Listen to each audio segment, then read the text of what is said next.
Sir, മോഡിക്കെതിരെ പോരാടിയിട്ടുള്ള സ്റ്റാലിന്റെയും മമതയുടെയും അവസ്ഥ എന്തായി? അങ്ങനെ പവനായി ശവമായി അല്ലേ? അല്ല, എന്ന് വെച്ചാൽ അവരാ താങ്കൾ പറഞ്ഞ പോലെ ഒന്നും പറയാൻ ഞാൻ തയ്യാറില്ല. അവരാ പോരാട്ടം തുടരട്ടെ എന്നാണ് ഞാൻ വിചാരിക്കുന്നത്. അല്ല, ഇത്രയൊക്കെ പോരാട്ടം തുടർന്നിട്ടും അവർക്ക് എന്താണ് സംഭവിക്കുന്നത്? എനിക്ക് മനസ്സിലായി. അല്ല, ഒരു കാര്യം നമ്മൾ സത്യസന്ധമായി മനസ്സിലാക്കണം. ഇപ്പൊ 10 കൊല്ലമായി അല്ലെങ്കിൽ 2-3 ടേമായിട്ടൊക്കെ അധികാരത്തിലിരിക്കുന്ന ഒരു ഗവൺമെന്റിനെതിരെ എന്താണെങ്കിലും ആളുകൾക്കൊരു മടുപ്പും ഭരണവിരുദ്ധ വികാരവും ഒക്കെ ഉണ്ടാവും. അപ്പൊ അതുകൊണ്ട് ആ അഡ്വാൻറ്റേജ് അവിടെ BJPക്കാണ് എന്നുള്ളത് ഒരു യാഥാർത്ഥ്യമാണ്. പക്ഷേ പ്രശ്നം എന്താണെന്ന് വെച്ചിട്ടുണ്ടെങ്കിൽ BJP ആയതുകൊണ്ട് തന്നെ ആ അഡ്വാൻറ്റേജ് എടുത്ത് അധികാരത്തിലേക്ക് വന്നാൽ പിന്നെ BJP ഏത് വിധേനയും ആ അധികാരം നിലനിർത്തും. അതിന് BJPയുടെ പോലൊരു പാർട്ടിക്ക് എന്ത് വേണമെങ്കിലും ചെയ്യാനും പറ്റും. ഉദാഹരണത്തിന് നമുക്കറിയാലോ, BJP കഴിഞ്ഞ തവണ വേണമെങ്കിൽ അവിടെ മുഖ്യമന്ത്രി ആകാമായിരുന്നു ബീഹാറിൽ, പക്ഷെ അവരായില്ല. അതുപോലെ ഏറ്റവും ആദ്യം തന്നെ ദേവേന്ദ്ര ഫഡ്നാവിസിന് വേണമെങ്കിൽ മഹാരാഷ്ട്ര മുഖ്യമന്ത്രി ആയില്ല. അപ്പൊ പതുക്കെ അവർ സ്ലോലിയാണ് പിടിച്ചു കഴിഞ്ഞിട്ടുണ്ടെങ്കിൽ പിന്നെ അവരവിടെ നിന്ന് ഇറക്കി വിടാനൊക്കെ ബുദ്ധിമുട്ടാണ്. ഇപ്പൊ ഹരിയാനയിൽ തന്നെ വലിയ ഭരണവിരുദ്ധ വികാരം BJP ഗവൺമെന്റിനെതിരെ ഉണ്ടായിരുന്നു. പക്ഷെ അവരെന്ത് ചെയ്യുന്നു വെച്ചിട്ടുണ്ടെങ്കിൽ ഒരാഴ്ചകൾക്ക് മുമ്പ്, അതായത് തെരഞ്ഞെടുപ്പ് നടക്കുന്ന ആഴ്ചകൾക്ക് മുമ്പ് ഉടനെ തന്നെ അവര് മുഖ്യമന്ത്രിയെ മാറ്റി വേറൊരാളെ വെച്ചു. അപ്പൊ അത്തരത്തിൽ ഏത് തരത്തിലുള്ള പരിഷ്കാരവും വരുത്തിക്കൊണ്ട് വേണമെങ്കിൽ ആ ഭരണത്തെ പിടിച്ചു നിർത്താൻ കഴിയുന്ന ഒരു പാർട്ടിയാണ് BJP. അങ്ങനെ BJPക്ക് കഴിയാത്തതായ ഒറ്റ സ്റ്റേറ്റിലുള്ളൂ കേട്ടോ, അത് കർണാടകത്തിൽ മാത്രമാണ്. അപ്പൊ അതുകൊണ്ട് താങ്കൾ അറിയേണ്ടത് ഇപ്പൊ സ്റ്റാലിന്റെ കേസിലാണെങ്കിലും അല്ലെങ്കിൽ ഇപ്പൊ ഈ പറയുന്ന മമതാ ബാനർജിയുടെ കേസിലാണെങ്കിലും ഒക്കെ തന്നെ മമതാ ബാനർജിയെ സംബന്ധിച്ച് ഒരു വലിയ തിരിച്ചടിയാണ്, ഒരു സംശയമില്ല അക്കാര്യത്തിൽ. ആ ബംഗാളിനെ ഉണ്ടാകാനിരിക്കുന്ന ഒരു വലിയ കലാപവും കൂടിയാണ്. കാരണം മമതയുടെ നേച്ചർ അനുസരിച്ചിട്ട് ഇപ്പൊ അത് ഈ വോട്ടർ EVM-ലെ ടാമ്പറിങ്ങും അതുപോലെ നിരവധി കാര്യങ്ങൾ ഒരു നേരത്തെ തന്നെ ഉയർത്തി കഴിഞ്ഞു. മാത്രമല്ല ഇനി മമതയ്ക്ക് ശേഷം ആരാ പാർട്ടി നയിക്കുമെന്നുള്ളതിനെ അല്ല, അതാണ് പ്രശ്നം. അതുകൊണ്ട് നമ്മൾ അപ്പുറത്ത് നിന്ന് ഒരു ദാവീദും ഗോലിയാത്തും പോലുള്ള ഒരു ഫൈറ്റാണ് ഈ നടത്തിക്കൊണ്ടിരിക്കുന്നത്. അപ്പുറത്ത് പണമുണ്ടോ എന്ന് വെച്ചാൽ പണമുണ്ട്, അധികാരമുണ്ടോ എന്ന് വെച്ചാൽ അധികാരമുണ്ട്, ആളുകളുണ്ടോ എന്ന് വെച്ചാൽ ആളുകളുണ്ട്. അത്തരത്തിൽ എല്ലാം ഉപയോഗിച്ചുകൊണ്ട് എന്നാണ് ചെയ്യാൻ പറ്റുന്ന ഒരാളാണ്. പിന്നെ മൂന്നാമത് ഏറ്റവും പ്രധാനപ്പെട്ട ഒരു കാര്യം കൂടിയുണ്ട്, ജയിക്കാൻ എന്തും ചെയ്യുന്ന പാർട്ടിയാണ് BJP. മനസ്സിലായി, എന്തും ചെയ്യും. അപ്പൊ പിന്നെ അവരെ സംബന്ധിച്ച് എന്ത് ചെയ്യാനില്ല, ജയിക്കാനില്ല. അവർ ഏതറ്റം വരെയും 2-3 ഗുണങ്ങളുണ്ട്. വളരെ ക്ഷമയോടെ കാത്തിരുന്ന് പതുക്കെ ഗ്രോ ചെയ്യാനും ഒക്കെ അവർ തയ്യാറാണ്. അപ്പൊ അത്തരത്തിലുള്ള ഒരു കാര്യമാണ് അവിടെ സംഭവിച്ചിട്ടുള്ളത്. പിന്നെ തമിഴ്നാട്ടിലേക്ക് വന്നാൽ തമിഴ്നാട്ടിൽ വിജയാണ് ജയിച്ചിട്ടുള്ളത്. BJP നമുക്ക് പറയാൻ പറ്റില്ല. ADMKയും നല്ല സീറ്റ് പിടിച്ചിട്ടുണ്ട്. ADMKയും BJPയും നല്ല സീറ്റ് പിടിച്ചിട്ടുണ്ട്. അതിന്റെ പ്രധാനപ്പെട്ട തമിഴ്നാട്ടിൽ വരെ കടന്നു കയറി എന്ന് പറയുമ്പോഴാണ് BJP അല്ല ADMKയിലൂടെ കടന്നു കയറി എന്ന് പറയുമ്പോഴാണ്. അല്ല, 5%-ലധികം വോട്ടുകൾ, 4%-ലധികം വോട്ടുകൾ ഉണ്ടായിരുന്ന BJP ഒറ്റടിക്ക് അവിടെ 11%-ലേക്ക് എത്തി. അത്തരത്തിലൊരു നേട്ടമുണ്ടാക്കി. സത്യം പറഞ്ഞിട്ടുണ്ടെങ്കിൽ അവിടെ അവർ ഇതിനേക്കാൾ കൂടുതൽ നേട്ടമുണ്ടാക്കിയാണ്. പക്ഷെ അവർക്ക് മിടുക്കന്മാരായിട്ടുള്ള ആളുകളെ കിട്ടിയിട്ടില്ല. എല്ലാ സ്ഥലത്തും അവർ അനുഭവിക്കുന്ന ഒരു പ്രശ്നം എന്ന് വെച്ചിട്ടുണ്ടെങ്കിൽ എവിടെയെങ്കിലും മിടുക്കന്മാരായിട്ടുള്ള ഒരാളെ കിട്ടുമെന്ന് അവർ നോക്കിക്കൊണ്ടിരിക്കുകയാണ്. സത്യത്തിൽ നിങ്ങളൊന്ന് ആലോചിച്ച് നോക്കി, വിജയിന് അവരുടെ കൂടെ കിട്ടിയിരുന്നെങ്കിൽ ഇപ്പൊ അവസ്ഥ എന്താവുമായിരുന്നു? അപ്പൊ അതവർ ശ്രമിച്ചു നോക്കിയതാണ്, മനസ്സിലായി, അവർ ശ്രമിച്ചു നോക്കിയതാണ്. പക്ഷെ വിജയ്ക്ക് അതിന്റെ അപകടം മനസ്സിലായി. കാരണം വിജയ് അവരുടെ കൂടെ നിൽക്കുകയാണെങ്കിൽ ചിലപ്പോൾ ഇത്രത്തോളം വലിയ നേട്ടത്തിലേക്കും വിജയ്ക്ക് ഇൻഡിപെൻഡന്റ് ആയിട്ടും വളരാൻ പറ്റണമെന്ന് നിർബന്ധമില്ല. വിജയ്ക്ക് അങ്ങനെ വളരാൻ പറ്റുമെന്നുള്ള തോന്നലുണ്ടായി. ഞാൻ സത്യത്തിൽ തമിഴ്നാട്ടിലൂടെ ഒരു 3-4 ആഴ്ച മുമ്പ് യാത്ര ചെയ്യുമ്പോൾ തന്നെ എനിക്ക് മനസ്സിലായിരുന്നു വിജയ്ക്ക് വലിയ സ്വാധീനമുണ്ടെന്ന് മനസ്സിലായി. പക്ഷെ അത് വോട്ടായി മാറുമോ എന്നുള്ള ഡൗട്ട് എനിക്കുണ്ടായി. പക്ഷെ ഞാൻ വിചാരിച്ച ഒരു 23-24% വോട്ടുകൾ വിജയ് പിടിക്കുമെന്നാണ് വിചാരിച്ചത്. പക്ഷെ ഇപ്പൊ കഴിഞ്ഞ തവണ നമുക്കറിയാം ഇപ്പൊ ഏതാണ്ട് 30-35% വോട്ടുകളിലേക്ക് വിജയ് എത്തിയിട്ടുണ്ടാവുന്നതാണ്. ആക്സിസ് മൈ ഇന്ത്യ പക്ഷെ ആ കാര്യത്തിൽ അവർ ഭയങ്കര കോൺഫിഡന്റ് ആയിരുന്നു. അവിടെ നമ്മൾ ഇവിടെ നടത്തിയേക്കുന്ന സർവേ എത്ര പോരാന്നാണ് എന്റെ അഭിപ്രായം. പക്ഷെ അവിടെ നടത്തിയ സർവേ പ്രവചിച്ചിരുന്നു. അല്ല, ഇവിടെ നടത്തിയ സർവേയിൽ അവരത് വേണമെങ്കിൽ ശരിയായെങ്കിൽ പോലും അതിന്റെ നടത്തിയിട്ടുള്ള കൃത്യമായ സർവേ ആണോ എന്നുള്ള കാര്യത്തിലൊക്കെ സംശയമുണ്ട്. അവരൊരു ഉദ്ദേശത്തിന് എന്താണ് 80 സീറ്റ് കിട്ടും, അപ്പോൾ ഒരു 90 വരെ എത്തിക്കാം എന്ന് പറഞ്ഞാണ്. പക്ഷെ തമിഴ്നാട്ടിലെ സർവേ അങ്ങനെയല്ല. തമിഴ്നാട്ടിലെ സർവേ അവർ 2-3 തവണ ക്രോസ് ചെക്ക് ചെയ്തിട്ടുണ്ട്. അതിന്റെ കാര്യം എന്താ വെച്ചിട്ടുണ്ടെങ്കിൽ ഇപ്പൊ ഒരു 18 വയസ്സിനും 39 വയസ്സിനും ഇടയ്ക്കുള്ള ഒരു യങ് പോപ്പുലേഷൻ, ആ യങ് പോപ്പുലേഷൻ ഇടക്ക് വലിയ സ്വാധീനം വിജയിക്കുന്നുണ്ടെന്ന് പറഞ്ഞു. എന്ന് പറഞ്ഞാൽ 60-64% ആളുകൾ വരെ വൻ സ്വാധീനം വോട്ട് ചെയ്തേക്കാമെന്ന് പറഞ്ഞിരുന്നു. അതിൽ തന്നെ അവർ കൃത്യമായി സ്പ്ലിറ്റപ്പുകൾ പറഞ്ഞിരുന്നു. ഇപ്പൊ ബർക്കാദത്തായിട്ടുള്ള ഇന്റർവ്യൂ ഉണ്ട് പ്രദീപ് ഗുപ്തയുടെ, അത് കണ്ടുനോക്കിയാൽ നമുക്ക് മനസ്സിലാവും. അതായത് 19-നും 18-നും 24-നും ഇടക്കുള്ള ആളുകളുടെ ഏതാണ്ട് 64-65% പിന്തുണ അവർക്കാണ്. പിന്നെ മുകളിലേക്ക് വരുമ്പോഴാണ് ഇത്തിരി കുറയുന്നത്. ഞാൻ പറഞ്ഞത് ഒരു 25 മുതൽ 30 വരെ എടുക്കുമ്പോൾ ഇത്തിരി കുറവാണ്. അങ്ങനെ വ്യത്യാസങ്ങളുണ്ടെങ്കിൽ പോലും അതിന്റെ എല്ലാം വലിയ ഭൂരിപക്ഷം അവർക്ക് ഉണ്ടായിരുന്നു. ഒന്ന്. രണ്ടാമത്തത് സ്ത്രീകളിലും ഇതുപോലെ തന്നെയുള്ള ഒരു ഇമ്പാക്ട് ഉണ്ട്.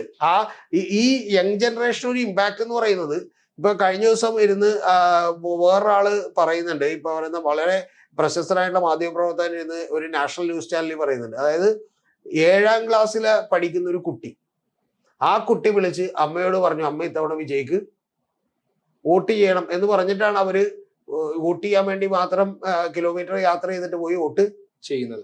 അപ്പൊ എന്താന്ന് വെച്ചിട്ടുണ്ടെങ്കിൽ നമ്മൾ കാണുന്നത് ഈ 18 മുതൽ 22 വരെ അല്ലെങ്കിൽ 39 വരെയുള്ള വോട്ടുകളിൽ തന്നെ മജോറിറ്റി ഇവർക്കാണ് എന്നുള്ളത് ഒരു കാര്യം. രണ്ടാമത്തത് ഈ 18 താഴെയുള്ള ഒരു 12 വയസ്സിനും 18 വയസ്സിനും ഇടക്കുള്ള കുട്ടികൾ പറയുന്ന നിരവധി കാര്യങ്ങളും പാരന്റ്സിനെ ഇൻഫ്ലുവൻസ് ചെയ്യും. മനസ്സിലായോ?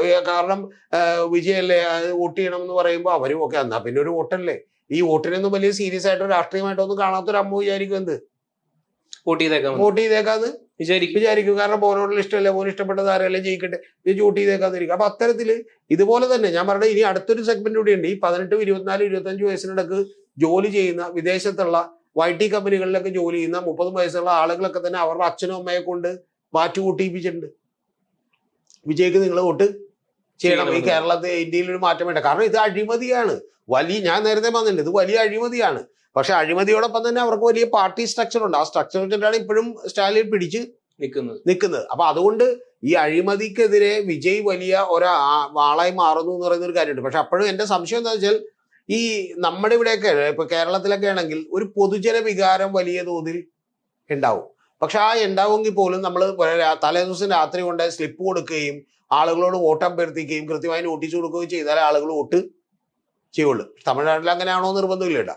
തമിഴ്നാട് അങ്ങനെ കുറെ മാറിയിട്ടുണ്ടെന്നാണ് ഞാൻ വിചാരിച്ചത്. ഇല്ല, തമിഴ്നാട്ടിൽ ഇപ്പോഴും പഴയ MGR വന്ന ലെവലിൽ തന്നെ ഒരു മാസ് വികാരം ഉണ്ടെങ്കിൽ അത് എന്ത് ചെയ്യുന്നത് വോട്ടായി മാറുന്നുണ്ട്. അപ്പൊ അത് ഒരു രസികർ മണ്ഡലങ്ങളൊക്കെ ശരിക്കും പറഞ്ഞാൽ ഇപ്പോഴും വർക്ക് ചെയ്യുന്നത് പഴയ രസികർ മണ്ഡലങ്ങളായിട്ടാണ്, അല്ലാതെ ഈ പാർട്ടി ഓഫീസായിട്ട് വർക്ക് ചെയ്യുന്നില്ല. അപ്പൊ അതിൽ വലിയ മാറ്റം കൊണ്ടുവന്നുണ്ട്. പിന്നെ രണ്ടാമത് വിജയ്ക്ക് കിട്ടിയിട്ടുള്ള ഒരു അഡ്വാൻറ്റേജ് ഞാനിപ്പോ മനസ്സിലാക്കുന്ന പ്രകാരം, ഞാൻ ഇന്നലെ ഒരാളോട് സംസാരിച്ചപ്പോൾ അയാൾ പറയുന്ന ഒരു വാചകം എന്ന് വെച്ചാൽ അതെന്നെ ഞെട്ടിച്ചു. ഞാൻ ആ പോയിന്റ് ശരിക്കും ആലോചിച്ചിട്ടുണ്ടായില്ലായിരുന്നു. അദ്ദേഹം പറയുന്നത് വിജയുടെ സ്ഥാനാർത്ഥികൾ മഹാഭൂരിപക്ഷവും വേറൊരു പാർട്ടികളിൽ നിന്ന് വന്നവർ അല്ല, അവർക്കൊരു പരിചയവും ഇല്ല, ഒന്നും ഇല്ല. അപ്പൊ അങ്ങനെയുള്ള ആളുകളെ നിർത്തുമ്പോൾ ജനത്തിനൊരു താല്പര്യം തോന്നുന്നു പറഞ്ഞു. അപ്പൊ ഞാൻ ചോദിച്ചാൽ അതെങ്ങനെയാന്ന് ചോദിച്ചാൽ പുള്ളിയോടെ അല്ല, അവരെന്തായാലും ഒരു അഴിമതിക്കാരോ വൃത്തികെട്ടവന്മാരോ ഒന്നുമല്ല. മനസ്സിലായി? ഇപ്പൊ നിങ്ങൾ നിങ്ങൾ വേറൊരു അല്ല, അത് ശരിയാണ്. ഞാൻ പിന്നീട് ശരിക്കും ഇന്നലെ രാത്രി ഞാൻ ആലോചിച്ചപ്പോഴാണ് അത് ശരിയാണല്ലോ. വലിയ ഞാൻ ആലോചിച്ചില്ലല്ലോ എന്ന് വിചാരിച്ചു. കാരണം അദ്ദേഹം ഒരു സാധാരണ ആളാണ്. പക്ഷെ എന്നോട് വിളിച്ച് പറയുമ്പോൾ ഞാൻ ആലോചിച്ചിട്ടില്ലല്ലോ എന്ന് വെച്ചു. കാരണം എന്താ വെച്ചാൽ ഇത് സംഭവിച്ചിട്ടുണ്ട്. ഇപ്പൊ പഞ്ചാബിൽ അത് സംഭവിച്ചത്. ഭഗവന്ത് സിംഗ് മാനെ പോലെ മൊബൈൽ കടയിൽ ജോലി ചെയ്യണവരെ പോലെ ബാക്കിയുള്ളവരെ പിടിച്ചു നിർത്തിയപ്പോഴത്തേക്കും ജനത്തിന് ഇവനൊക്കെ പോയ വലിയ കുഴപ്പമുണ്ടാവില്ലെന്ന് തോന്നി. അതേസമയം വേറെ ഏതെങ്കിലും പാർട്ടികളിൽ നിന്ന് അടർത്തിയെടുത്ത ആളുകളോ ബാക്കിയുള്ളതൊക്കെ ആണെങ്കിൽ പരാജയം ഉറപ്പൊന്നല്ല. അവരെ കുറിച്ചൊരു ധാരണയുണ്ടല്ലോ, അവർ രാഷ്ട്രീയത്തിനും അധികാരത്തിനും വേണ്ടി വന്നവരാണ് എന്ന് പറയുന്നത്. അതുകൊണ്ട് വോട്ടിയില്ല. പക്ഷെ അത്തരത്തിലുള്ള ഇപ്പൊ സുവേന്ദു അധികാരി നമുക്കറിയാം. ഇപ്പൊ പശ്ചിമ ബംഗാളിൽ സുവേന്ദു അധികാരിയെ BJP പിടിക്കുന്നു, അതുപോലെ ഹുമായൂൺ കബീറിനെ പിടിക്കുന്നു, ഇത്തരത്തിലുള്ള ആളുകളെ പിടിക്കുന്നു എന്ന് പറയുമ്പോൾ ജനത്തിനൊക്കെ അറിയാലോ ഇതൊക്കെ എന്തൊക്കെ പറഞ്ഞാലും പഴയ പോലെ തന്നെ യുവമാരൊക്കെ രാഷ്ട്രീയക്കാരാണ്, ഇത് അധികാരത്തിന് വേണ്ടി പണിയെടുക്കുന്നവർ. പക്ഷെ വിജയുടെ അങ്ങനെയല്ല. വിജയുടെ കേസിൽ ശരിക്കും ശരിയാണ്. ഞാൻ നേരെ എതിരാണ് വിചാരിച്ചത്. അതായത് വിജയ്ക്ക് ഒരു തലപ്പൊക്കമുള്ള നേതാവ് വിജയനൊപ്പം മത്സരിക്കാനില്ല, അല്ലെങ്കിൽ മത്സരിക്കുന്നവർ ആരാണെന്ന് അറിയില്ല എന്നാണ് നമ്മൾ വിചാരിക്കുന്നത്. പക്ഷെ നേരെ തിരിച്ച് അതിന്റെ ഒരു അഡ്വാൻറ്റേജ് ഉണ്ട്. ആ അഡ്വാൻറ്റേജ് എന്താണ്? സാധാരണക്കാരായിട്ടുള്ള ആളുകളെ ഒന്ന് ട്രൈ ചെയ്തേക്കാം. ഇപ്പൊ ഈ ആം ആദ്മി പാർട്ടി പഞ്ചാബിൽ ഒറ്റടിക്ക് വലിയ നേട്ടം ഉണ്ടാക്കിയപ്പോ അന്ന് പ്രശ്നം എന്താണെന്ന് വെച്ചാൽ വളരെ സാധാരണക്കാരായ ആളുകളാണ്. അപ്പൊ അവരുടെ പ്രൊഫൈലാണ് നിൽക്കുന്നത്. അതായത് മൊബൈൽ കടയിൽ ജോലിക്ക് നിർത്തുമ്പോൾ ഇലക്ഷൻ മത്സരിക്കുന്നു എന്ന് പറയുമ്പോൾ തന്നെ നമുക്ക് ഓരോരോ അനുകമ്പ ഉണ്ടാവുമല്ലോ. മനസ്സിലായി? അവരിത് അധികാരം കിട്ടണമെന്നോ MLA ആകണമെന്നോ MLA ആയിട്ട് എന്ത് ചെയ്യാൻ വലിയ സമ്പാദ്യം ഉണ്ടാക്കണമെന്നോ വിചാരിച്ചിട്ട് പന്നവനായിരിക്കില്ല. അവനെ കുറച്ച് മര്യാദക്കാരനായിരിക്കും, കുറച്ച് മര്യാദക്കുള്ള കാര്യങ്ങളൊക്കെ ചെയ്യായിരിക്കും എന്ന് വിചാരിക്കൂലേ. അപ്പൊ ആ വിചാരം ജനങ്ങളിൽ വലിയ തോതിൽ ഉണ്ടാക്കാൻ വിജയ് കഴിച്ചു. സത്യം പറഞ്ഞിട്ടുണ്ടെങ്കിൽ വിജയോടൊപ്പം രണ്ടാം നിര നേതാക്കന്മാരില്ല, പാർട്ടി സ്ട്രക്ചർ ഇല്ല എന്നൊക്കെ പറയുന്നത് പ്രശ്നമായില്ല. ഇതൊക്കെ ഉള്ളവർ പരാജയപ്പെടുക. പിന്നെ രണ്ടാമത് ഏറ്റവും വലിയ ഗുണം കൂടിയുണ്ട്. അതാണ് അടുത്ത പ്രശ്നം. നമ്മുടെ ഇവിടെ ആണെങ്കിൽ അങ്ങനെ നടത്താൻ പറ്റില്ല. ഇപ്പൊ താങ്കളെ പോലെ അല്ലെങ്കിൽ എന്നെ പോലെ ഇപ്പൊ ഒരു വലിയ തോതിൽ ആളുകൾക്ക് അറിയാത്ത ഒരു സാധാരണക്കാരനെ പിടിച്ച് എന്ത് ചെയ്യുന്നു, സ്ഥാനാർത്ഥിയെ കിട്ടുന്നു. ഈ സ്ഥാനാർത്ഥിയെ പരിചയപ്പെടുത്താൻ വിജയ്ക്ക് ബുദ്ധിമുട്ടില്ല. അതെന്താണെന്നറിയാമോ? വിജയ് കൈ കൊടുക്കുന്നതും വിജയ് രണ്ട് നല്ലത് പറയണ വാക്കിട്ടിട്ട് നേരെ സോഷ്യൽ മീഡിയയിൽ കയറ്റിവിട്ടാൽ മതി. ആളപ്പം തന്നെ പോപ്പുലറായി. കാരണം എന്താ? വിജയുടെ ഒപ്പം എന്ത് ചെയ്യണ പോസ്റ്റർ മുഴുവൻ വിജയും പുള്ളിയെ നിക്കണേ. എന്നിട്ട് അടുത്ത വാചകം എന്റെ നൻപൻ കലക്കി പിന്നെ അവനെ ജയിപ്പിക്കാതെ. അപ്പൊ അത് സ്വാഭാവികമായിട്ടും വേറെ വലിയ പ്രചരണം പോലും എന്ത് ചെയ്യണ്ട ആവശ്യമില്ല. ഇപ്പൊ ഞാൻ സീരിയസ്ലി ഇപ്പൊ ഞാൻ പറയണേ ഉള്ളൂ. ഇപ്പൊ രതീഷ് ചക്രപാണി വിജയുമായിട്ട് നിൽക്കുന്ന ഒരു ഫോട്ടോ എടുത്തിട്ട് ഞാൻ എന്ത് ചെയ്യുന്നു, ഫേസ്ബുക്കിൽ ഇടുന്നു എന്ന് പറഞ്ഞാൽ കാണുന്ന ഏതൊരു തമിഴിനും എന്നോട് വലിയൊരു ആരാധന തോന്നും. തോന്നും. മനസ്സിലായി? ഇപ്പൊ കേരളത്തിൽ പോലും തോന്നും. കേരളത്തിൽ പോലും വലിയ സ്ട്രോങ് ബേസ് ഉണ്ട്.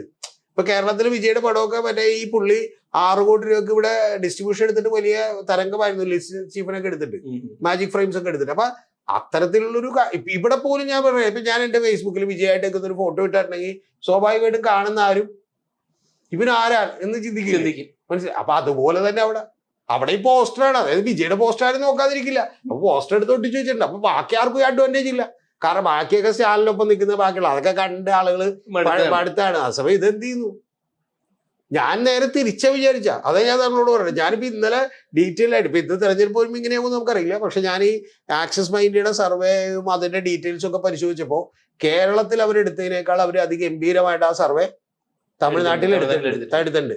അപ്പൊ തമിഴ്നാട്ടിൽ ഞാൻ പറഞ്ഞില്ലേ ഓരോ സ്കെയിൽ ഇങ്ങനെയാണ് എന്നുള്ളത് കണ്ടിട്ടുണ്ട്. പിന്നെ തമിഴ്നാട്ടിലെ സ്റ്റാലിനും ഉദയനിധി സ്റ്റാലിനും ഒക്കെ വലിയ ഫൈറ്റ് നേരിടേണ്ടി വരും, ഒരുപക്ഷെ പരാജയപ്പെട്ടേക്കാം എന്നൊരു തോന്നുന്നുണ്ട്. അപ്പൊ അവർ കുറെ കൂടി ഫോക്കസ് ചെയ്ത് അതാണ്. സത്യത്തിൽ ഞാൻ അവരുടെ ഉള്ളിലുള്ള ആളുകളെ വിളിച്ചു നോക്കിയപ്പോൾ അവർ ബംഗാളിലെ തെരഞ്ഞെടുപ്പിൽ അവർ എക്സിറ്റ് പോൾ പ്രഡിക്ഷൻ നടത്തിയില്ല. കാരണം അവര് കുറെ കൂടി ഫോക്കസ് ചെയ്ത് തമിഴ്നാട്ടിലാണ്. അപ്പൊ തമിഴ്നാട്ടിൽ അവർ അതിഗംഭീരമായി നടത്തുകയും അതിന്റെ ഏതാണ്ട് കുറച്ചുപേരെ ഇങ്ങോട്ട് ഇട്ടിട്ട് കേരളത്തിൽ എങ്ങനെയുണ്ടെന്നൊന്ന് നോക്കിക്കാൻ പറയുകയും ചെയ്തേക്കണം. അതേസമയം തമിഴ്നാട്ടിൽ അങ്ങനെയല്ല, കുറെ കൂടി കൃത്യമായി ചെയ്തു. എനിക്ക് തോന്നുന്നു ആരെങ്കിലും അത് തമിഴ്നാട്ടിലെ ഒരു റിസൾട്ട് വേണം എന്നുള്ളത് ആരെങ്കിലും ഡിമാൻഡ് ചെയ്യുകയും കാശ് കൊടുക്കുകയും ചെയ്തിട്ടുണ്ടാവും. കാരണം അല്ലെങ്കിൽ ഇപ്പൊ ഇന്ത്യ ടുഡേ കാശ് കൊടുത്തിട്ടുണ്ടെങ്കിൽ പിന്നെ റിസൾട്ട് ഇല്ല, ബംഗാളിലെ റിസൾട്ട് വിടണില്ല എന്ന് പറയാൻ പറ്റും. ഞാനിപ്പോ നാളെ കേരളത്തിന്റെ സർവേ നടത്തി എന്ന് പറഞ്ഞിട്ട് എന്നെ ഏൽപ്പിക്കുകയാണ്, എന്റെ കമ്പനിയെ ഏൽപ്പിക്കുകയാണെങ്കിൽ ഞാൻ സർവേ എടുത്തി കഴിഞ്ഞാൽ എന്തായാലും കൊടുക്കേണ്ടി വരില്ലേ? ഇല്ലേ? ഇത് പുള്ളി മിനിഞ്ഞാന്ന് പറഞ്ഞു ഇന്നലെ തരാന്ന് പറഞ്ഞു. ഇന്നലെ ഇപ്പൊ പുള്ളി പറഞ്ഞില്ല ഞങ്ങൾ എക്സിറ്റ് പോൾ റിസൾട്ട് പുറത്ത് വിടുന്നില്ലെന്ന് പറഞ്ഞു. അപ്പൊ വിടുന്നില്ലെന്ന് പറഞ്ഞാൽ ബംഗാളി സർവേ എടുത്താൻ വേണ്ടി ആരുടെയും കോൺട്രാക്ട് മേടിച്ചിട്ടില്ലെന്ന് വിൽക്കും. രണ്ടാമത് ഇത് തമിഴ്നാട്ടിൽ അങ്ങനെയല്ല സംഭവിച്ചേക്കുന്നത്. അപ്പൊ അതുകൊണ്ടാണ് ഈ പ്രശ്നം കാര്യം കൃത്യമായിട്ട് ചെയ്തേക്കുന്നത്. അല്ല, ഇത് ഞാൻ ആലോചിക്കുന്ന സ്റ്റാലിന്റെ ഒക്കെ അവസ്ഥയാണ്. മോഡിക്കെതിരെ പടവെട്ടിയിട്ടുള്ള സ്റ്റാലിന്റെ ഒക്കെ അവസ്ഥയാണ്. അല്ല, മോദിക്കെതിരെ പടവെട്ടിയിട്ട് തോറ്റുപോകുന്നവരൊക്കെ മോശക്കാരാണെന്ന് ഞങ്ങൾ വിചാരിക്കരുത്. തോറ്റുപോകുന്നവനും ജീവിതമുണ്ട്, അവനും ചരിത്രമുണ്ട്, അവനും പോരാളിയാണെന്ന് കൂടി മലയാളിയായിട്ടുള്ള താങ്കൾ മനസ്സിലാക്കണം. മനസ്സിലായോ? പുരുഷോത്തം എന്ന് പറഞ്ഞ രാജാവ് മറ്റേ അലക്സാണ്ടർ ചക്രവർത്തിയോടും അവരോടും ഒക്കെ പടവെട്ടി പരാജയപ്പെടുമ്പോഴും ആ പരാജയപ്പെടുന്നവനോട് ആദരവ് തോന്നിയിട്ടുണ്ട് പുള്ളിക്ക്. കാരണം എന്ന് വെച്ചാൽ പരാജയപ്പെടുന്നവൻ ആ സത്യത്തിൽ നമ്മളിപ്പോ മോദിക്ക് പോലും ആദരവ് തോന്നിയിട്ടുണ്ടാവും ഇവരോടൊക്കെ. മമതയോട് സത്യം പറഞ്ഞ മമതയൊക്കെ മോദി വിചാരിച്ചിട്ടുണ്ടാവും ഇവരെ പോലെയുള്ള ഒരു 5 എണ്ണത്തിന് നമ്മളിപ്പോ കിട്ടിയിരുന്നെങ്കിൽ എന്ത് ചെയ്തിട്ടുണ്ടാവും, 100% വിചാരിച്ചിട്ടുണ്ടാവും. മനസ്സിലായി? സ്റ്റാലിനെയും. പക്ഷെ എന്നിരുന്നാലും നമ്മൾ ആ സുവേന്ദു അധികാരിയുടെ കഴിവ് നമ്മൾ അഭിനന്ദിക്കാതെ വയ്യ അല്ലെ? അല്ല, സുവേന്ദു അധികാരിയുടെ കഴിവൊന്നും ആണെന്ന് ഞാൻ വിചാരിക്കും. സുവേന്ദു അധികാരി കഴിവുള്ള ആളാണ് അല്ലെന്നല്ല ഞാൻ പറഞ്ഞ. പിടിച്ചെടുക്കാൻ കഴിയല്ലോ. അല്ല, സുവേന്ദു അധികാരിയുടെ കഴിവല്ല ശരിക്കും പറഞ്ഞത്. അതിന്റെ കഴിവിന്റെ ഏറ്റവും വലിയ മിടുക്ക് അമിത്ഷായുടേതാണ്. കാരണം അമിത്ഷാ പറയുന്നതനുസരിച്ച് കൃത്യമായി പ്ലേ ചെയ്യാൻ അവിടെ സുവേന്ദു അധികാരിക്ക് കഴിഞ്ഞിരുന്നു. സുവേന്ദു അധികാരി എന്ന് പറയുന്ന ആളുടെ മിടുക്ക് കൊണ്ടുമല്ല. കാരണം ബംഗാൾ കഴിഞ്ഞ തവണ തന്നെ ഇവർ പിടിച്ചെടുക്കണമെന്ന് വിചാരിച്ചാണ്. സത്യം പറഞ്ഞാൽ താങ്കളൊക്കെ ഓർക്കണ്ടോന്ന് അറിയില്ല, ചാനലുകളിലൊക്കെ വലിയ ന്യൂസ് ആയിരുന്നു അത്. കാരണം അമിത്ഷാ പറഞ്ഞ് ഞങ്ങൾ ഇത്തവണ ഭരണം പിടിക്കുമെന്നാണ്. അമിത്ഷായെ നേരിടാൻ വേണ്ടിയിട്ട് രംഗത്തിറക്കിയത് പ്രശാന്ത് കിഷോറിനായിരുന്നു. അന്ന് ഒരൊറ്റ വാചകം കൊണ്ടാണ് അമിത്ഷായെ ജനം വിശ്വസിക്കാതിരുന്നത്, പ്രശാന്ത് കിഷോറിനെ വിശ്വസിച്ചത്. സാധാരണ ഒരു ഇലക്ഷൻ സ്ട്രാറ്റജിസ്റ്റ് അങ്ങനെ പോയി പറയാറില്ല. മനസ്സിലായി? പക്ഷേ ഈ അമിത്ഷായുടെ സ്ഥിരന്തരമായി ഞങ്ങൾ ബംഗാൾ പിടിക്കും എന്നുള്ള നെഗറ്റീവ് പ്രശ്നം ഉണ്ടാക്കുന്നത് കണ്ടുകൊണ്ടാണ് പ്രശാന്ത് കിഷോർ പുറത്തു വന്നൊരു ഒറ്റ വാചകം പറഞ്ഞു, ഈ അങ്ങനെ ബംഗാൾ പിടിക്കണമെങ്കിൽ ഞാൻ ഈ പണി നിർത്തുന്നു. നിങ്ങൾ പറ എവിടെ നിന്ന് നിങ്ങൾക്ക് സീറ്റ് കിട്ടും, നിങ്ങൾ 100 സീറ്റ് പിടിക്കണമെങ്കിൽ ഞാൻ ഈ പണി നിർത്തുന്നു. അപ്പൊ ഒരു എഡ്യൂക്കേറ്റഡ് ക്രൗഡിനും ബാക്കിയുള്ളവർക്ക് മനസ്സിലായി അത്ര കിട്ടാൻ സാധ്യതയില്ല. കാരണം അമിത്ഷാക്ക് മറ്റേ ഉത്തരവ് ഉണ്ടായില്ല. ഏതൊക്കെ ഏരിയകളിൽ നിന്ന് ഏതൊക്കെ സീറ്റുകൾ എന്ത് ചെയ്യും പിടിക്കുമെന്ന് ഉത്തരവുണ്ടായില്ല, പറയാൻ പറ്റിയിട്ടുണ്ടായില്ല. കാരണം അങ്ങനെ അവർക്കും അറിയാൻ പിടിക്കൂലെന്ന്. അപ്പൊ അവര് പക്ഷെ മാക്സിമം നേടാൻ വേണ്ടിയിട്ടാണ് അത് ശ്രമിച്ചത്. പക്ഷെ അതിന് നേട്ടം ഉണ്ടായി. ആ നേട്ടം ഉണ്ടായപ്പോഴേ ഇതിന്റെ സിംറ്റംസ് കൃത്യമായിട്ട് എന്ത് ചെയ്യാം അറിയാം. പിന്നെ ഈ മമതാ ബാനർജിയുടെ കൂട്ടത്തിലുള്ള ഇപ്പൊ സുവേന്ദു അധികാരി ആരാണ്? മമതാ ബാനർജിയുടെ കൂട്ടത്തിലുള്ള ഒരാളെ കൃത്യമായിട്ട് ഇങ്ങോട്ട് ചാടിച്ചു. ഇനി സത്യം പറഞ്ഞാൽ സംഭവിക്കാൻ പോണ എന്താണെന്നറിയാം, മിക്കവാറും മമതാ ബാനർജിയുടെ പാർട്ടിയിലുള്ള നിരവധി ആളുകളെ BJP പിടിച്ചടിക്കും. കാരണം മറ്റത് തൃണമൂൽ എന്ന് പറയുന്ന പാർട്ടിയെ തകർക്കാനും പാർട്ടിയെ ദുർബലമാക്കാനും ഒരടുത്ത 5 കൊല്ലം പരമാവധി ശ്രമിച്ചു. കാരണം BJPയെ സംബന്ധിച്ച് മറ്റേ കണ്ണീച്ചോറയോ ജനാധിപത്യമോ ഡെമോക്രാറ്റിക് ഈ പറഞ്ഞ പോലെ എന്താണ് സ്വാതന്ത്ര്യമോ അല്ലെങ്കിൽ വളരെ ഫെയർ ആയിട്ട് ഫ്രീ ആൻഡ് ഇലക്ഷനോ അങ്ങനെയൊന്നും അവരെ സംബന്ധിച്ച് ഇല്ല. ഭാരതമൊക്കെ നന്നാവണമെന്ന് കിടക്ക് പറയുന്നുണ്ടെങ്കിലും ഇതൊന്നും നടക്കണമെന്ന് അവർക്കില്ല. കാരണം ഇതെങ്ങനെയെങ്കിലും എന്ത് ചെയ്താൽ മതി, അധികാരം പിടിച്ച. മണിപ്പൂരിൽ കലാപം ഉണ്ടായിട്ട് എന്താണ് മെയ്ത്തികളുടെ ഒപ്പം നിൽക്കുകയാണല്ലോ ഇത്. അന്നാ മെയ്ത്തികളുടെ ഒപ്പം നിൽക്കല് മറ്റേ കുക്കികൾ നമുക്ക് വേണ്ടെന്ന് പറയാം. മനസ്സിലായി? പുള്ളി അവിടെ കുക്കി കഴിച്ചിട്ടിരിക്കണേണ്. കാരണം എന്ന് വെച്ചാൽ ബാക്കി 10 രൂപയൊക്കെ കുക്കി കഴിച്ചിട്ട് എന്ത് ചെയ്ത് അങ്ങനെ കുക്കീസ് പ്രധാനമന്ത്രി അതിനെ കുറിച്ച് മിണ്ടി കൂടി ആ പുള്ളി മിണ്ടിയില്ലെന്ന് പറയുന്നത്. പുള്ളി അതിന് 30 സെക്കൻഡ് ആയിട്ട് എന്തോ പറഞ്ഞു. അല്ല അത് മാത്രമല്ല, പുള്ളിക്കറിയാം ഇത് മിണ്ടിയാലും മിണ്ടിയില്ലെങ്കിലും ആ ഭരണമൊക്കെ പിടിച്ചെടുക്കും പുള്ളിക്ക്. അല്ല ഇതിന്റെ പ്രശ്നം അതാണ് പ്രശ്നം. അങ്ങനെയുള്ള ആളുകൾക്കെതിരെ ഫൈറ്റ് ചെയ്യുന്ന ആളുകളെ പോലും താങ്കൾ ചെറുതായിട്ട് കാണുന്നത് ഞാൻ പറയുള്ളൂ. കാരണം ഈ രാജ്യം നിലനിൽക്കണ്ടേ? നമ്മള് ജീവിച്ചിരിക്കുന്ന സമയം വരെയെങ്കിലും ഇവിടെ മനസ്സമാനത്തോടെ എന്ത് ചെയ്യണമല്ലോ, ജീവിച്ചിരിക്കണമല്ലോ. അതുകൊണ്ടാണ് നമ്മൾ ഈ വീഡിയോ ഒക്കെ ചെയ്യണം. ഇല്ലെങ്കിൽ നമുക്ക് വേറെ പല കാര്യങ്ങളും ഉണ്ട്, അത് വീട്ടിൽ പോയി ഇരിക്കണതല്ലത്. അപ്പൊ അതുകൊണ്ട് ഇതിന്റെ പ്രധാനപ്പെട്ട വിഷയം അതാണ്. അതുകൊണ്ട് ആ ഫൈറ്റുകളൊക്കെ നടക്കട്ടെ എന്നാണ് ഞാൻ വിചാരിക്കുക. പിന്നെ മമതയൊന്നും പെട്ടെന്ന് കീഴടങ്ങുന്ന ഒരാളല്ല. പക്ഷെ മമതയുടെ കൂടെ നിൽക്കുന്ന ആളുകളെയും ബാക്കിയുള്ളവരെയും അന്വേഷണ ഏജൻസികൾക്ക് എന്ത് ചെയ്യും? അല്ല മമതക്ക് വേണമെങ്കിൽ നേരത്തെ കീഴടങ്ങാൻ മാറാം. മമത BJP ആയിട്ട് ചേർന്ന് മിനിസ്റ്റർ ആയിട്ടുണ്ടല്ലോ, കേന്ദ്രത്തിൽ മിനിസ്റ്റർ ആയിട്ട്. അപ്പൊ അതൊക്കെ ചെയ്യാവുന്ന കാര്യമുള്ളൂ. ഇപ്പൊ നിതീഷ് കുമാർ കൺവീനർ ആയിരുന്ന ആളെ തന്നെ പിടിച്ചിട്ട് പോയില്ല. അതായത് ഇന്ത്യ മുന്നണി രൂപീകരിച്ച് കൺവീനറൊക്കെ ആക്കിയിട്ട് പുള്ളി പറഞ്ഞു ഓക്കെ ഞാൻ പുറത്തേക്ക് പോകണാണ്, നിങ്ങളിത് എടുത്തു എന്ന് പറയും. അപ്പൊ അതുകൊണ്ട് ആ സിറ്റുവേഷൻ ആണ് ഇന്ത്യയിൽ. അപ്പൊ അതുകൊണ്ട് ഫൈറ്റ് ചെയ്ത് നിൽക്കുന്ന ആളുകൾ നിൽക്കട്ടെ എന്നുള്ളത് കൃത്യമായി വിചാരിക്കണം. ഇനിയിപ്പോ സംബന്ധിച്ചിടത്തോളം BJPക്ക് കുറച്ചുകൂടി സാധ്യതകളുണ്ട്. കാരണം കുറച്ചുകൂടി കരുത്ത് കാട്ടിയതുകൊണ്ട്, തൊട്ട് ഓപ്പോസിറ്റ് വിജയും കൂടി ആയതുകൊണ്ട് എന്ത് ചെയ്യാം. കാരണം വിജയ്ക്ക് മറ്റേ വലിയ തോതിലുള്ള ഐഡിയോളജിക്കൽ ബാഗേജ് ഒന്നും ഇല്ല. അപ്പൊ വിജയ് ഇനി BJPനെ എതിർക്കുന്നത് എങ്ങനെയായിരിക്കും എന്നൊക്കെ നമ്മൾ കാത്തിരുന്ന് കാണണം. അപ്പൊ സ്വാഭാവികമായിട്ടും അവിടെ ഒരു പ്രതിപക്ഷത്തിന്റെ റോളിലേക്ക് BJP കൂടി എത്തിയാൽ എത്തിയിട്ടുണ്ടെങ്കിൽ തീരും. എന്നെ സംബന്ധിച്ചോളം യഥാർത്ഥത്തിൽ ഞാൻ വിചാരിക്കുന്നത് ഇത്തരത്തിലുള്ള ഒരു അധികാര കേന്ദ്രീകരണം ഭയങ്കര അപകടമാണെന്നാണ്. സത്യത്തിൽ ഞാൻ വിചാരിക്കുന്നത് ഒരു നമ്മുടെ സ്റ്റേറ്റുകളിൽ ഒരു 10 ഒരാൾ ഭരിക്കുകയും പിന്നെ ബാക്കി 10 വേറെ ആൾ ഭരിക്കുകയൊക്കെ ചെയ്യുമ്പോൾ ഒരു ജനാധിപത്യം നിലനിൽക്കുള്ളൂ. അല്ലാതെ എല്ലാ സ്റ്റേറ്റുകളും മുഴുവൻ അവർ തന്നെ ഭരിക്കുകയും കേന്ദ്രത്തിൽ അവർ അധികാരത്തിരിക്കുകയും പഞ്ചായത്ത് വരെ അവർ ഭരിക്കുകയും ചെയ്താൽ പിന്നെ ഇവിടെ എന്ത് ജനാധിപത്യം നടക്കാനാണെന്നുള്ള ചോദ്യമുണ്ട്. മനസ്സിലായി? ആ ചോദ്യം വലിയ പ്രധാനപ്പെട്ട ചോദ്യമാണ്. അങ്ങനെ സംഭവിക്കില്ല, കാരണം ജനങ്ങൾ അതിന് സമ്മതിക്കാത്തതുകൊണ്ട്. പക്ഷെ നിങ്ങൾ അറിയേണ്ടത് ഇപ്പൊ ഉത്തർപ്രദേശ് വലിയ തോതിൽ കീഴടക്കി എന്ന് വിചാരിച്ചാണ്. പക്ഷെ കഴിഞ്ഞ ജനങ്ങൾ അടി കൊടുത്തു. അതുകൊണ്ട് ഇതൊക്കെ കാത്തിരുന്ന് കാണണം. ഫൈറ്റുകൾ രാഷ്ട്രീയമല്ലേ, അതുകൊണ്ട് ഒരു പരാജയം കൊണ്ടൊന്നും നമ്മൾ വിലയിരുത്തണ്ട. പക്ഷെ താങ്കൾ പറഞ്ഞ ഒരു ഫാക്ടർ ഇതാണ്. കാരണം ബംഗാളിനെ സംബന്ധിച്ചോളം മമതാ ബാനർജിയുടെ പാർട്ടി അടപടലം തകർക്കാനാണ്. കാരണം എന്താ വെച്ചാൽ ഇപ്പൊ അധികാരത്തിൽ ഇല്ല, എള്ളപ്പോ അവർക്ക് ഒരുപാട് ഡിഫെൻഡ് ചെയ്യാൻ പറ്റും.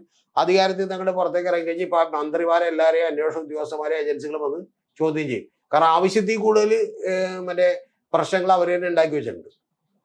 അപ്പൊ സംസ്ഥാന ഗവൺമെന്റിലേക്ക് വരുമ്പോൾ ആ റെക്കോർഡ്സും ഡാറ്റാബേസും എല്ലാം ഇവരുടെ കിട്ടും. സോ വേണമെങ്കിൽ അന്വേഷണം പ്രഖ്യാപിക്കും, ഓരോരുത്തരെ പിടിച്ച് രാവിലെ ഉച്ചക്ക് വൈകുന്നേരമായിട്ട് ജയിലിലേക്ക് ഇടുകയും ചെയ്യാം. നമുക്ക് തെറ്റാണെന്ന് പറയാനും പറ്റില്ല, കാരണം എന്താ അതൊക്കെ അവർ ചെയ്തിട്ടുണ്ടാവും. അതുകൊണ്ട് ബാക്കിയൊക്കെ കാത്തിരുന്ന് കാണേണ്ടതാണ്. എന്താണെങ്കിലും BJPയെ സംബന്ധിച്ച് വലിയ വിജയമാണ്, ഒരു സംശയമില്ല. കാരണം ഇപ്പൊ ആസാമിൽ അവർ ഏതാണ്ട് പരിപൂർണമായും തന്നെ തൂത്തുവാരിയിരിക്കുന്നു. അവിടെ എതിർക്കാനൊന്നും ആളില്ല. കോൺഗ്രസ് അല്ലേ, കോൺഗ്രസിന് വേറെ ഒരുപാട് പണിയുണ്ട്. അതുകൊണ്ട് കോൺഗ്രസ് ഇതൊന്നും ശ്രദ്ധിക്കുന്നില്ല. ഇനിയിപ്പം എന്ന് കേരളം പിടിച്ചെടുക്കും എന്നുള്ളത് മാത്രം നോക്കിയാൽ മതി. അല്ല, കേരളത്തിൽ തന്നെ ശരിക്കും വന്നിട്ടുണ്ടെങ്കിൽ പിന്നെ ജനത്തിന് വേറെ നിവൃത്തിയൊക്കെ ഇല്ലാത്തതുകൊണ്ട് ജനം എന്ത് ചെയ്താണ്, ഇവര് തന്നെ വിചാരിച്ചിട്ടില്ല ഇത്രയും എന്ത് ചെയ്യും ജയിക്കും. അപ്പൊ അതുകൊണ്ട് ഇവര് യഥാർത്ഥത്തില് ജയിക്കുമെന്ന് വിചാരിച്ചിട്ടില്ലെങ്കിൽ പോലും ഇവര് ജനം അങ്ങോട്ട് നിർബന്ധപൂർവ്വം ജയിപ്പിച്ചാണ്. ഈ ലോക്കൽ ബോഡി തന്നെ അവരൊന്നും ഞെട്ടിയതാണ്. ഇപ്പൊ അതിന് വലിയ ഭയങ്കര ഞെട്ടലായിപ്പോയി. സത്യം പറഞ്ഞാൽ കുറച്ചുകൂടി ഒന്ന് ആഞ്ഞ് ഇവര് സ്ഥാനാർത്ഥി നിർണയവും ബാക്കി 120 സീറ്റ് കിട്ടിയാനെ. ഇപ്പൊ പോലും ഇവരുടെ ഉള്ളിൽ പടലപ്പടക്കങ്ങൾ ഇല്ലെങ്കിൽ ഒരു 125 സീറ്റ് വരെ കിട്ടിയാല്. കാരണം LDFന്റെ സ്ഥാനാർത്ഥികൾ മുഴുവൻ ജയിച്ചേക്കണത് എനിക്ക് വേണ്ട 150, 250, 550 വോട്ടിനൊക്കെയാണ് ജയിച്ചേക്കുന്നത്. അത് എന്താ ഒന്നാലോചിച്ച് നോക്കും. ഇപ്പൊ ധർമ്മടത്ത് പിണറായി പോലും അങ്ങനെ പുറകെ പോയെന്ന് പറഞ്ഞാൽ അത് വലിയ സിംറ്റമാണ്. അപ്പൊ അതുകൊണ്ട് തിരുത്താൻ വലിയ ബുദ്ധിമുട്ടായിരിക്കും ഈ മലവെള്ള പാച്ചിലിനകത്ത് പിടിച്ച് നിൽക്കാൻ. അതുകൊണ്ട് കേരളമൊക്കെ ഫ്യൂച്ചറിലേക്ക് ഈ ലെവലിലേക്ക് പോകും. അതുകൊണ്ട് പക്ഷെ ഒരു അപ്രമാദിത്വമൊന്നും ഒരുപാട് കാലം നീണ്ടു നിൽക്കില്ല. പക്ഷെ നമ്മളൊക്കെ കുറച്ച് കഴിയുമ്പോഴത്തേക്ക് പറഞ്ഞ പോലെ നമ്മളുടെയൊക്കെ ജീവിതത്തിൽ മിക്കവാറും BJP മുഖ്യമന്ത്രി ആയിരിക്കും. അത് കഴിയുമ്പോൾ ഇനി എന്ത് സംഭവിക്കുമെന്ന് അറിയില്ല.